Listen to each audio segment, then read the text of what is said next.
दुई जन महापुरुषों जन्मदिन जड़े शांतिर दूत लाल बहादुर शास्त्री जड़े जातिर पिता अहिंसार प्रतीक मोहनदास करमचंद गांधी। आज आम उपस्थित होचे विषय टी आलोचना करवा गुणावली टी किसी अंश जीवन में जब लगे पारे आम उत्सव पालन उद्देश्य सार्थक हो। कारण विषय वर्णना करिया आम मुखे माने दुष्कर हो केवल ये जेहेतु जन्म दिवस आम टे आलोचना चेष्टा करवा। लाल बहादुर शास्त्री आम जाने से बहुत गरीब परिवार दरिद्र परिवार जन्म से बहुत बापा शिक्षकता करते भाई जड़े भौणी थे से उत्तर प्रदेश आलाहाबाद निकटवर्ती बनारस सहर राजनगर अंचल जन्म होते 1904 मसीहा ये अक्टोबर 2 तारिख जन्म होते। बहुत असुविधा परिवार प्रतिपोषण चलता है। अर्थात से छोट भाई थे मात्र 1.5 वर्ष पिता देहांत होगा। साधारणतः बापा चलीगले परिवार पर बहुत बड़ बड़ दुख पड़े और माँ कौन करेंगे नहीं अजा घर पड़े अजा घर रही लालन पालन करें पाठ पढ़ार बयस तो से पाठ पढ़ले अजा घर पाठ पढ़ले। थे छोट बेल जानते कहानी छोट बेल पढ़ी बारंबोधरे नन्ना जगुआल जाता पिला ना था नन्ना से छोट बेले सांग मान सहित जाइए कोड़ी खाया कि जो जगुआड़ी आसला ये तो छोट पिला चढ़ी पारे से गछ चढ़ी कोड़ी खाऊे जगुआड़ी आसला बेले अन्य मैंने दौड़ी पड़ेले किंतु से नना आईपारे छिड़ा चुपचाप जगुआड़ी से पचारे घर कौटी आ बापा ना कौन चल तो बापा या शुणी सी कांदी मो बापा तो नहांती कौन बापा नहांती ना से जगुआड़ी जाकर बुझेले तुम्हें दुष्ट पिला सागर साग हो ना आज तू भल पिला हो भल बुद्धि शिख आउ भल कम कर निश्चित तुम्हें बड़ हेले ना रख सतु सत से कई पद कथार से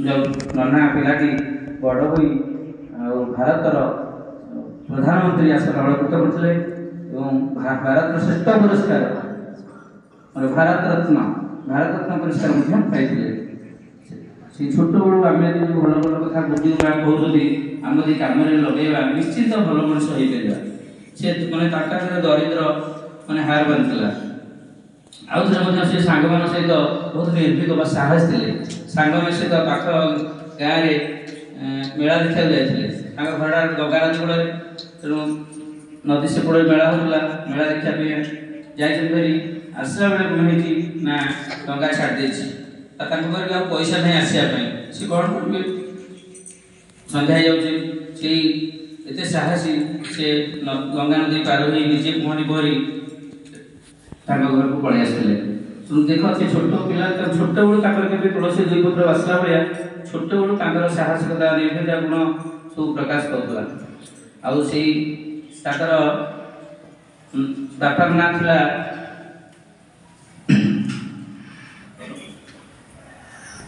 शास्त्री दर्शन शास्त्र शास्त्री पाठ पढ़ी शास्त्री गोटे विषय अच्छी सॉरी दर्शन शास्त्र हाँ शास्त्री उपाधि पाई तो नाम है लाल बहादुर शास्त्री।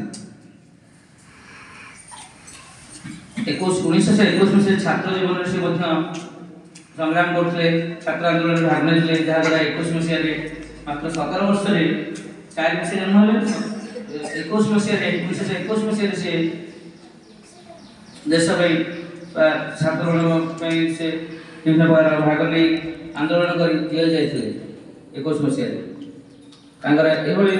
लोकप्रियता बढ़ला से उत्तर प्रदेश आम इलाहाबाद सहर से आम सांसद एमपी जो कहे से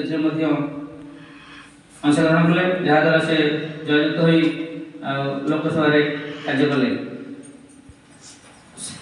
समय खाती प्रधानमंत्री के पंडित नेहरू जी। पंडित नेहरू अकाल वियोग होगा 1964 मसीह हठात प्रधानमंत्री पद अलंकृत करागला। से हठात लोक मैंने भाविले प्रधानमंत्री हे ये तो मैंने देखिए गोटे मैंने बेसी भी उच्चा नुह सर्ट हाइट तापर से गुण अति सरल पृष्ठभाषी आ गांधीजी नेहरू का पक्ष उल्टा थे। नेहरू कारण धनी घर पिला से भाषण में विभिन्न प्रकार नाटक कथा कही भावपूर्ण होती किंतु शास्त्री से भूल थे सरल निष्कपट एवं मिष्टभाषी ये गुण थे। तथापि से रेल मंत्री थे प्रधानमंत्री पद अलंकृत कराला। मात्र 19 मास से प्रधानमंत्री होती 19 मास 1964 प्रधानमंत्री अलंकृत कर जून 9 64 मसीहा जून 9 नेहरू देहांत पद होते प्रधानमंत्री कि से 19 मास मध्य से बहुत गुड़े देश काम कर माने जड़े भल प्रशासक थे सहित जड़े कृषक मान बहुत भल पाते दिन तो खटिकिया मजूरी कृषक मान लोक मैंने रोचे खाद्य पाँच कृषक मान सम्मान से जय जवान जय किसान कही जे पर्यंत भारत भूमि में जय जवान जय किसान धरी सूत्र से पर्यंत आम शास्त्री कथा निश्चित मन रखा। सी जड़े महान कूटनीतिज्ञ थे जो पाकिस्तान भारत युद्ध होता से युद्ध अवश्य भारत जीति किंतु शास्त्री जी बहुत मानदेव करते कहीं युद्ध में बहुत लोक मृत्युवरण करते बहुत धन सम्पत्ति क्षय होता से बहुत मन को बहुत आंदोलित करता से पाकिस्तान और भारत में शांति शांति चुक्ति तास्केडिया चुक्ति जो स्वाक्षर करते यही महान आदर्श शास्त्री जी सृष्टि विरल। मात्र लोक मैंने कहते जदि सी एतिक दिन बची जदि एत काम करें निश्चित 5 वर्ष रही अधिक दिन रही निश्चित भारत को गोटे भारत रूपरेख बदल किंतु दुखर कथा से 1966 मसीहा जनवरी 10 तारिख में सम्मेलन कले हम समस्त को शोक सागर बसाई आर पारिक पड़े तेणु मनुष जन्म हुए तो मरे निश्चित किंतु जो छाप छाड़ी जाए जो आदर्श गुणावली जो आम सब आज मन रखुचे से गुण गुड़िक आम किसी यदि मन पकड़ा ताले जन्मदिन पालियार सार्थक हे से मैंने जड़े मिष्टभाषी सरल एवं निष्कपट थे से क्या कौन टाटे धार कौन दुर्नीति उपाय अर्जन करने चाहूले कारण से जी टाँग रोजगार पाते प्रधानमंत्री हिसाब से तार अर्धक सर्वांट पीपुल्स गोटे सोसाइटी अच्छी से अर्धक दान करते आधार से कष्टमष्ट घर चलुले तेणु से बैंक आकाउंट टाटे नाला से यही महापुरुष थे केवे माने असद उपाय अर्थ रोजगार करने को पसंद करुले तेणु यही महापुरुष जन्मदिन में आम एति प्रणाम करिया व्यक्तिगत श्रद्धांजलि आर गुण को आम यदि किसी जीवन में लगे पारिया ताहले जन्मदिन पालन उद्देश्य सार्थक वंदनीय भारत माता विद्यादायिनी माँ सरस्वती जगतरनाथ जगन्नाथ डॉक्टर जी श्री गुरु जी आज मुख्य आकर्षण शास्त्री जी गांधी जी माननीय बड़ गुरु जी एवं मो आगे उपस्थित थिबा श्रेष्ठ ज्येष्ठ गुरुजी गुरुमा माने एवं मोर अति आपणार छोट शिशु भाई बहन माने जेबे जेबे भारत वर्ष में पापर भार बढ़ी जाए सेबे सेबे कहीं ना कहीं जन्म नियंती से नाश करने तो एमती बहुत नदीर अच्छी गपर जुगर कथा हो तेतिया जुगर कथा हो कि से गोरा रूपी राक्षस मान जिते आम भारत वर्ष को आसी ବାଣିଜ୍ୟ କରିବା ନାଁରେ ଆମ ଉପରେ ଅତ୍ୟାଚାର କଲେ। ତ ତାକୁ ଦମନ କରିବା ପାଇଁ ଭାରତ ମାତା କୋଳରେ ଜନ୍ମ ନିଅନ୍ତି ମହାନାୟକ ଜନନାୟକ। ଆଉ ସେ ଜନନାୟକଙ୍କର ଅକ୍ଲାନ୍ତ ଉଦ୍ୟମ ଫଳରେ ତାଙ୍କର ସେଲ୍ଫ ଡିଟରମିନେସନ ଆଉ ସେଲ୍ଫ ଡେଡିକେସନ ଫଳରେ ଆମ ଭାରତ ସ୍ୱାଧୀନ ହୁଏ। ତ ସେହି ମହାନାୟକ ଜନନାୟକର ଜନ୍ମ 1869 ମସିହା ଅକ୍ଟୋବର 2 ତାରିଖ କାଠିଆୱାଡ଼ ପୋରବନ୍ଦର ହୋଇଥାଏ। ହିନ୍ଦୁ ପରିବାର ହୁଏ। ସେ ଛୋଟବେଳରୁ ଅତ୍ୟନ୍ତ ସତ୍ୟନିଷ୍ଠ ଧର୍ମପରାୟଣ ଥିଲେ ଏବଂ ତାଙ୍କର ପିଲାଦିନର ନାମ ଥିଲା ମୋହନ ଦାସ କରମଚାନ୍ଦ ଗାନ୍ଧୀ। ତାଙ୍କ ପିତାଙ୍କ ନାମ ଥିଲା କରମଚାନ୍ଦ ଗାନ୍ଧୀ ଏବଂ ମାତାଙ୍କ ନାମ ଥିଲା ପୁତୁଲିବାଇ। ଯେତେବେଳେ ତାଙ୍କୁ 13 ବର୍ଷ ହେଇଥିଲା, ସେ 13 ବର୍ଷ ବୟସରେ ସେ ସମୟର ବିଧି ଅନୁସାରେ ତାଙ୍କୁ କସ୍ତୁରିବା ନାମ୍ନୀ ଜଣେ ଝିଅ ସହିତ ବିବାହ କରିଦିଆଯାଇଥିଲା। ଯେତେବେଳେ ସେ ଦୁଇ ଜଣ ବିବାହ କଲେ ସେତେବେଳେ ସେମାନଙ୍କର ବୟସ ଅପରିପକ୍ୱ ଥିଲା। ବିବାହ କ'ଣ ଜାଣିନଥିଲେ। ଯାହା ବି ହଉ କାଳକ୍ରମେ କସ୍ତୁରବା ଜଣେ ସୁଦକ୍ଷ ଅର୍ଦ୍ଧାଙ୍ଗିନୀ ଭାବରେ ପରବର୍ତ୍ତୀ ଅବସ୍ଥାରେ ତାଙ୍କର ଜୀବନ ସାରା ବିତାଇଥିଲେ। ତାଙ୍କର 4ଟି ପୁତ୍ର ଥିଲେ, ହରିଲାଲ ଗାନ୍ଧୀ, ମଣିଲାଲ ଗାନ୍ଧୀ, ରାମଦାସ ଗାନ୍ଧୀ, ଦେବଦାସ ଗାନ୍ଧୀ। ତ ଗାନ୍ଧୀଜୀ ଯେତେବେଳେ ପାଠପଢ଼ା ଆରମ୍ଭ କଲେ, ଯେତେବେଳେ ସେ ବିଦ୍ୟାଳୟକୁ ଗଲେ, ସେତେବେଳେ ସେ ବହୁତ ଲାଜକୁଳା ଥିଲେ। ସେ ବେଶୀ କାହା ସହିତ କଥା ହୁଅନ୍ତି ନାହିଁ, ସବୁବେଳେ ଚୁପଚାପ ହୁଅନ୍ତି। ବହି ଭଲ ତ ତାଙ୍କର ମାନେ ବହି ସହିତ ସେ ଓତପ୍ରୋତ ଭାବେ ଜଡ଼ିତ ଥିଲେ। ଆଉ ଯେତିକି ସମୟ ପାଉଥିଲେ ସେ ତାଙ୍କ ବାପା ମାଙ୍କର ସେବା କରୁଥିଲେ। ଯେତେବେଳେ ସେ 2ଟି ନାଟକ ଦେଖିଥିଲେ ଛୋଟବେଳେ, ହରିଶ୍ଚନ୍ଦ୍ର ଦାନବୀର ହରିଶ୍ଚନ୍ଦ୍ର ଆଉ ଶ୍ରବଣ କୁମାର, ଏବଂ ସେ ସେଇଠି ପ୍ରତିଜ୍ଞା କରିଥିଲେ ତାଙ୍କରି ଭଳି ସତ୍ୟନିଷ୍ଠ କର୍ତ୍ତବ୍ୟନିଷ୍ଠ ଆଉ ସତ୍ୟପରାୟଣ ହେବେ ବୋଲି। ତ ଯେତେବେଳେ ସେ ହାଇସ୍କୁଲରେ ପାଠ ପଢ଼ିବା ଆରମ୍ଭ କଲେ, ସେଇ ସମୟରେ ଗୋଟେ କଥା ମାନେ ଘଟିଥିଲା ତାଙ୍କ ଜୀବନରେ। ସେ ସବୁବେଳେ ସତ୍ୟ କଥା କହନ୍ତି। ଏମିତି ବି ସେ ବହୁତ ଥର ମାନେ ମିଛଟାରେ ବି ଅପମାନ ସହିବାକୁ ପଡ଼ିଥିଲା, ମାଡ଼ ଖାଇବାକୁ ପଡ଼ିଥିଲା। ଷ୍ଟିଲ୍ ଦେନ୍ ମାନେ ହି ନେଭର ଗିଭ୍ ଅପ୍ ଟ୍ରୁଥ୍। ସେ କେବେ ସତ୍ୟକୁ ଛାଡ଼ି ନଥିଲେ। ଗୋଟେ ଉଦାହରଣ ଅଛି, ଯେତେବେଳେ ହାଇସ୍କୁଲ ପଢ଼ୁଥିଲେ ତାଙ୍କର ହେଡମାଷ୍ଟର ଆସିଥିଲେ ଦୋରାବଜୀ ଜିମି। ସେ ବହୁତ କଠୋର ଥିଲେ, ମାନେ ଷ୍ଟ୍ରିକ୍ଟ ଥିଲେ ସେ। ତେଣୁ ସେ ଗୋଟେ କ୍ଲାସରେ ସେ ତାଙ୍କର ଜିମ୍ନାଷ୍ଟିକ୍ ଆଉ ଖେଳ ପ୍ରତି ପିଲାଙ୍କୁ ବାଧ୍ୟତାମୂଳକ କରିଥିଲେ କି ସବୁ ପିଲା ବାଧ୍ୟତାମୂଳକ ଭାବରେ ଆକୁ ପାର୍ଟିସିପେଟ୍ କରିବେ। କିନ୍ତୁ ମହାତ୍ମା ଗାନ୍ଧୀ ଯେହେତୁ ଲାଜକୁଳା ଥିଲେ ଆଉ ସେ କ'ଣ କରୁଥିଲେ ନା ଏସବୁ ବିଷୟ ପ୍ରତି ଆକୃଷ୍ଟ ନଥିଲେ। ସେ ଚାହୁଁଥିଲେ କି ପାଠପଢ଼ା ସରିଲା ପରେ ଘରକୁ ଯିବେ ଏବଂ ତମ ବାପା ମାଙ୍କର ସେବା କରିବେ ବୋଲି। କିନ୍ତୁ ଦିନକର କଥା, ତାଙ୍କର ଶନିବାର ଦିନ ତାଙ୍କର ସକାଳ 7ଟାରେ ତାଙ୍କର ଜିମ୍ନାଷ୍ଟିକ୍ ଥିଲା ଆଉ ସବୁ ପିଲାମାନଙ୍କୁ ଆଦେଶ ମିଳିଥିଲା କି ଯାଇକି ପଡ଼ିଆରେ 7ଟା ବେଳକୁ ଉପସ୍ଥିତ ହେବା ପାଇଁ।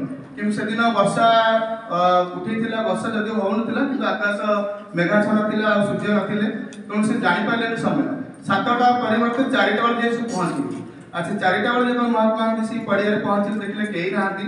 ତ ତାପରଦିନ ତାଙ୍କର ହେଡମାଷ୍ଟର ଯେତେବେଳେ ଆଟେଣ୍ଡାନ୍ସ ଚେକ୍ କଲେ, ଦେଖିଲେ ତାଙ୍କର ଆବସେଣ୍ଟ ପଡ଼ିଛି।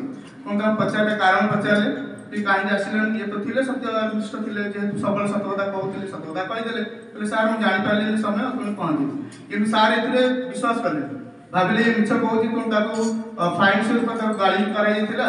ଆଉ ତାଙ୍କୁ କେତେ ଅଣା, ସେତେବେଳେ ଅଣା ଥିଲା, ତ କେତେ ଅଣା ତାଙ୍କୁ ଫାଇନ୍ କରାଯାଇଥିଲା। କିନ୍ତୁ ତାଙ୍କୁ ସେ ଏତେ ବାଧିଥିଲା, ସେ ବହୁତ କାନ୍ଦିଥିଲେ। ଆଉ ସେ କହିଥିଲେ, how can I prove my innocence. ମୁଁ ମୋର ଇନୋସେନ୍ସକୁ କେମିତି ପ୍ରମାଣିତ କରିବି ଯେ ଆଇ କ୍ୟାନ୍ ସେ ଟ୍ରୁଥ୍, ମୁଁ ସତ କହୁଛି ବୋଲି। କିନ୍ତୁ ସେ ସେଇଠି ରିଅଲାଇଜ୍ କରିଥିଲେ, ଗୋଟେ ମଣିଷ ଖାଲି ସତ୍ୟ କହିଲେ ହବନି, he must be care of himself for herself. ନିଜେ ନିଜର କେୟାର ନେବା ଦରକାର। ଖାଲି ସତ କହିଲେ ହବନି, ନିଜକୁ କେୟାରଫୁଲ୍ ହେବା ଦରକାର। ସେଇଠି ଶିକ୍ଷା କରିଥିଲେ। ଯାହା ହଉ ପରବର୍ତ୍ତୀ ସମୟରେ ଯେତେବେଳେ ସେ 10ମ ପରୀକ୍ଷା ସରିଗଲା, ତାଙ୍କର ପିତା ଚାଲି ଯାଇଥିଲେ, ସେଥିରେ ସେ ଭାଙ୍ଗି ପଡ଼ିନଥିଲେ ଏବଂ ତାପରେ ସେ ପାଠପଢ଼ା ଆରମ୍ଭ କରିଥିଲେ। ତାପରେ ଇଂଲଣ୍ଡ ଗଲେ ଓକିଲାତି ପଢ଼ିବା ପାଇଁ। ଯେତେବେଳେ ସେ ଇଂଲଣ୍ଡ ଗଲେ, ତାଙ୍କ ମାଆ ତାଙ୍କୁ ଛାଡ଼ିବାକୁ ଚାହୁଁନଥିଲେ, କାରଣ ସେତେବେଳେ ଥିଲା ଇଂଲଣ୍ଡର ଲୋକମାନେ ସବୁ ଗୋମାଂସ ଖାଉଥିଲେ ବା ସେମାନେ ଗୋମାଂସ ମଦ ଏସବୁ ନାରୀ ସବୁ ଥିଲା ତାଙ୍କର। ତ ଚାହୁଁନଥିଲେ କି ଇଏ ଯେହେତୁ ସରଳ ନିଷ୍କପଟ ଥିଲେ, ତାଙ୍କ ମାଆ ଚାହୁଁନଥିଲେ ସେ ଇଂଲଣ୍ଡ ଯାଆନ୍ତୁ ବୋଲି। କିନ୍ତୁ ମହାତ୍ମା ତା ମାଆଙ୍କୁ ପାଦସ୍ଥି ଶପଥ କରିଥିଲେ, ମା ତମେ ମୋ ଉପରେ ଏତିକି ଭରସା ରଖିପାର, ଯାହା ବି ହଉ ମୁଁ କେବେ ହେଲେ ହିନ୍ଦୁ ନିଷ୍ଠରୁ ଯିବି ନାହିଁ, ବାହାରକୁ ଯିବି ନାହିଁ। ସେଠି ସେ ଗଲେ। ତାପରେ ସେ ଦକ୍ଷିଣ ଆଫ୍ରିକା ଆସିଲେ।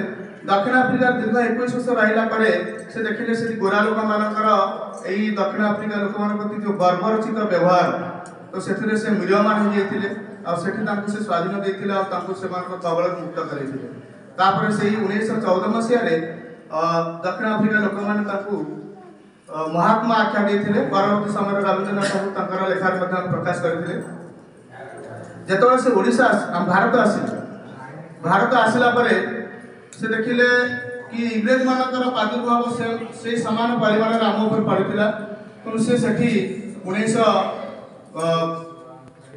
1920 मसीहा 42 मसीहा यही लवण सत्याग्रह आउ विभिन्न प्रकार सत्याग्रह करते जिते सत्याग्रह थिला 1920 असहयोग आंदोलन करते 30 लवण सत्याग्रह आ 1942 भारत छाड़ आंदोलन करते जिते आंदोलन थिला से आंदोलन गोटे मात्र थिला निरस्त्रीकरण अहिंसा माध्यम करते अहिंसा माध्यम अर्थ से कौन हिंसा को प्रश्रय दौते जदि आम से जननायक बा महानायक स्मृति को आम मानस पटल आंकिबा देखा गोटे सरल निष्कपट आंखु लुचु ना धोती पिंधुले सी कि जीर्ण शीर्ण शरीर भितर जो एक माने भयंकर भाव में गोटे एत बड़ लीडरशिप नेतृत्व लुचि रही आम विश्वास करें तो जातिर पिता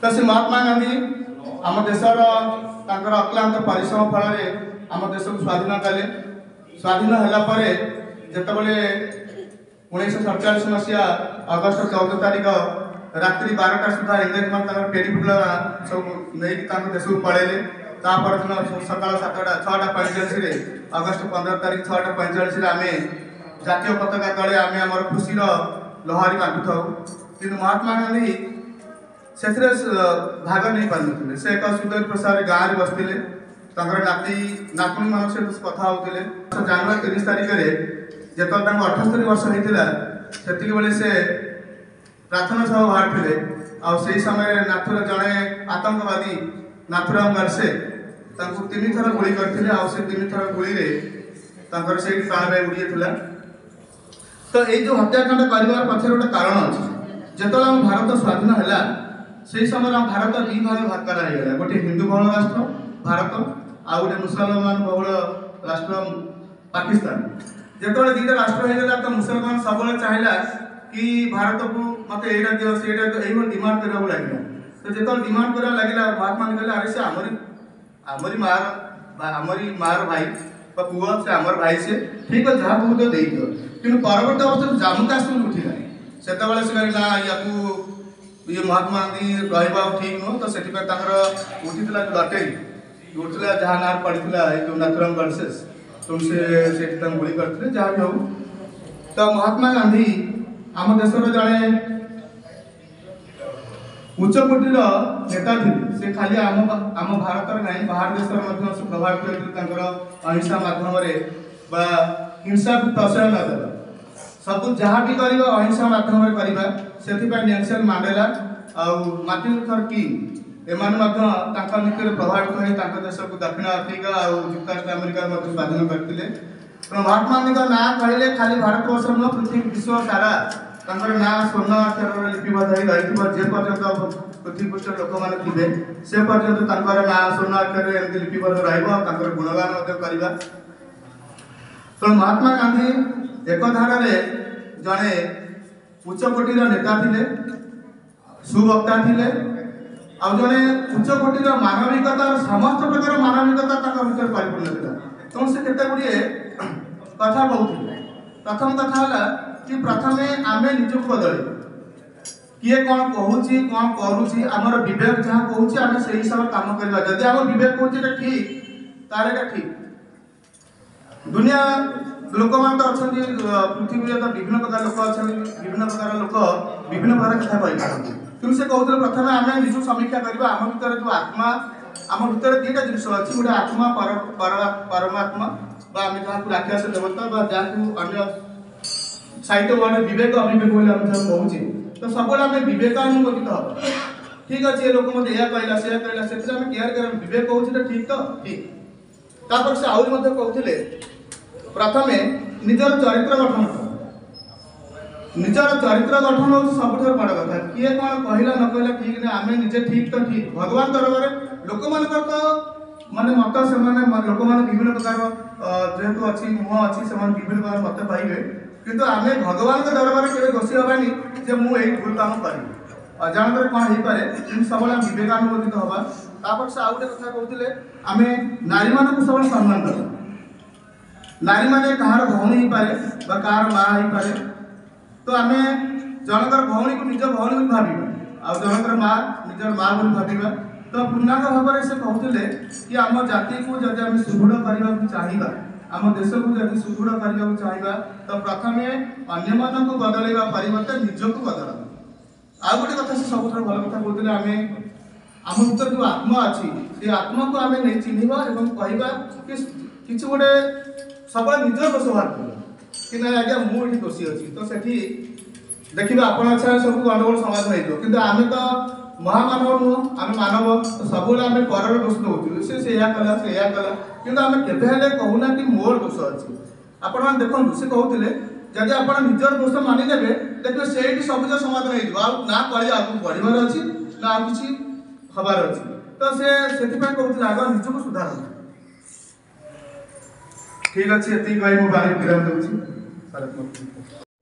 ଆଜିକାଲି ସେ ପ୍ରମାଣ କରୁଛନ୍ତି ମହାତ୍ମା ଗାନ୍ଧୀ ବନ୍ଧୁକ ଗୁଳି ଆକୁ ଟେଲିଗ୍ରାଫ କିପରି ହେଉଛି ସଂଗ୍ରାମ କରି ବିରାଟ ବଡ଼ ଯେଉଁ ସେନା ବ୍ରିଟିଶ ଗଭର୍ଣ୍ଣମେଣ୍ଟର ତା ବିରୁଦ୍ଧରେ ହେଉଛି ଆନ୍ଦୋଳନ ତିଆରି କରିବା ଏବଂ ପରବର୍ତ୍ତୀ ସମୟରେ ସେ ହେଉଛି ପରାସ୍ତ ହେବା। ଯଦିଓ ତା ପଛରେ ଅନେକ କାରଣ ରହିଛି, କାରଣ ସେତେବେଳେ ବ୍ରିଟିଶ ସରକାର ବାଧ୍ୟ ହୋଇଗଲେ ସୁଭାଷ ବୋଷଙ୍କର ଯେଉଁ ଆଜାଦ ଫୌଜ ତାର ଯେଉଁ ଉତ୍ଥାନ ହୋଇଥିଲା ଏବଂ ସିଏ ସିଧାସଳଖ ହେଉଛି ଭାରତ ସ୍ୱାଧୀନ କରି ଡିକ୍ଲେୟାର କରିଦେଇଥିଲେ ନା ରେଙ୍ଗୁନ ସହରରେ। ତ ତାର ପ୍ରଭାବ ଯାହା ହଉ, କିନ୍ତୁ ସମସ୍ତେ ସ୍ୱୀକାର କଲେ ଗାନ୍ଧୀଜୀଙ୍କର ସହଯୋଗ ଆନ୍ଦୋଳନ ହଉ, ଭାରତ ଛାଡ଼ ଆନ୍ଦୋଳନ ହଉ, ଯାହାର ପ୍ରଭାବରେ ଭାରତ ସ୍ୱାଧୀନ ହେଲା। ସେ ଆଗକୁ ହେଉଛି ସମୟ କହିବ, ଇତିହାସ ବି କହିବ। ଧୀରେ ଧୀରେ ବହୁତ କଥା ଆସୁଛି। ମହାତ୍ମା ଗାନ୍ଧୀଙ୍କର ମୃତ୍ୟୁର କାରଣ ହଉ, ଯଦି why I killed Gandhi Gopal ଗଡ଼ସେଙ୍କର ବହି ଯଦି ଆମେ ପଢ଼ିବା, ବହୁତ ହେଉଛି ଧାରଣା ଆମର ଆସିବ।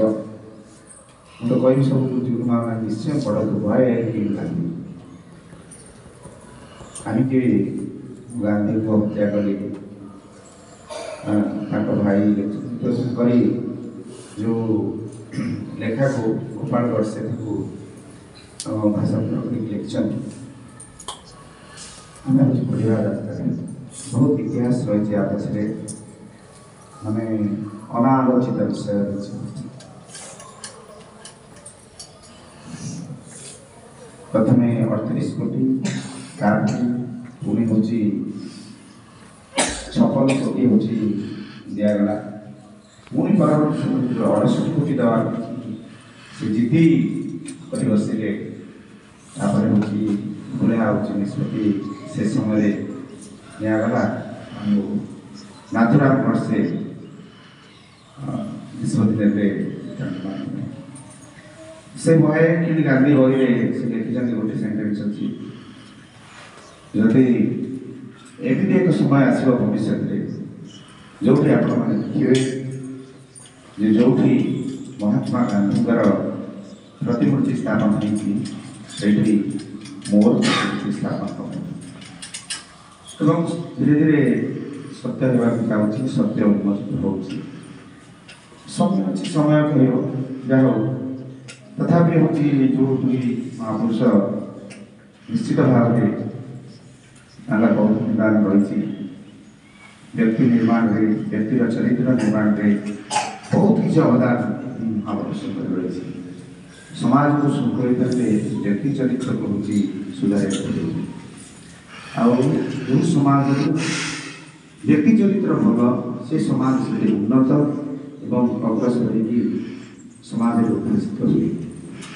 ଆଉ ବିଶେଷ କରି ମହାତ୍ମା ଗାନ୍ଧୀ କୁହନ୍ତୁ, ଲାଲ ବାହାଦୁର ଶାସ୍ତ୍ରୀ କୁହନ୍ତୁ, ତାଙ୍କର ଯେଉଁ ଜୀବନୀ ଅଛି ତାଙ୍କର ଯେଉଁ ପରାମର୍ଶ ଅଛି ବା ଯେଉଁ କଥା ସେ ହେଉଛି ସମାଜ ଆଗରେ ଉପସ୍ଥାପନ କରିଛନ୍ତି ସେ ବହୁତ କଥା କେବଳ ବ୍ୟକ୍ତି ଚରିତ୍ର ନିର୍ମାଣ ଉପରେ ବିକଶିତ ତେଣୁ ସମାଜ ସୁଧାରକ ଭାବରେ ସେ ନିଶ୍ଚିତ ଭାବରେ ଚିରନମସ୍ୟ ହେଇକି ରହିବେ ଏଥିରେ ସନ୍ଦେହ ନାହିଁ। ଆଜିର ଉତ୍ସବକୁ ଏଇଠି ସାଙ୍ଗ କରିବା ବହୁତ ବହୁତ ଧନ୍ୟବାଦ। ବହୁତ ବଢ଼ିଆ ବଢ଼ିଆ କଥା କହିଛନ୍ତି ପୂର୍ଣ୍ଣଭାଇ କହିଛନ୍ତି ଗୁରୁଜୀ ଗୁରୁମାଙ୍କ ତରଫରୁ ଆଉ ଆମର କୁନି କୁନି ଭାଇ ଭଉଣୀଙ୍କ ତରଫରୁ ସମସ୍ତଙ୍କ